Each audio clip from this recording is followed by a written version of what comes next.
Hello everyone, it's me again, and I'm Marikit, and welcome to my channel.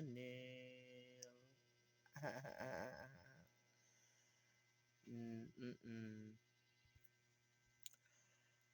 Of course, nag-start na kami sa aming session mga kaibigan ko.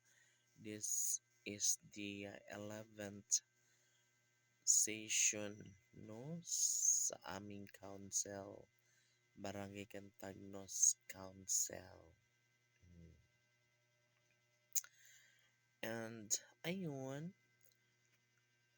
um, nag-pray na si Honorable Melissa, and pagkatapos nun ay binasa ko na rin yung mga previous minutes, no? So,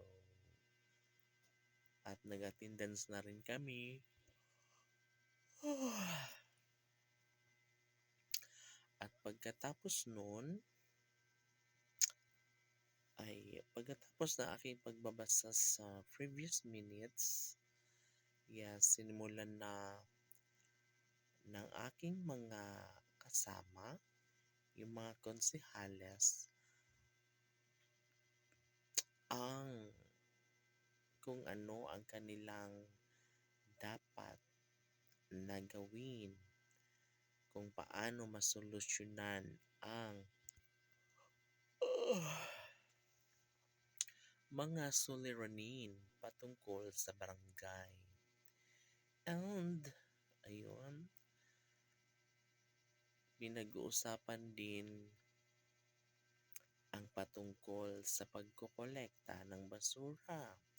Kasi guys, dito sa aming relocation area ay kinukuha na siya ng mga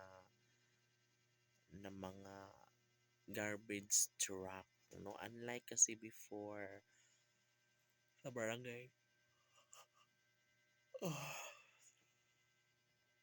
sa lumang barangay namin, kasi yung bahay namin doon is mayroong distansya or pagitan, kaya tsaka mahirap pa kasing doon dati, kaya hindi pumupunta doon yung garbage truck no, ng LGU.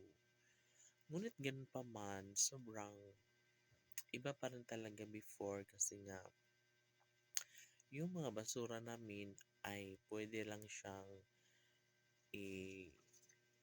magbutas lang sa lupa tas doon na itatapon, no? Kasi nga malawak yung area.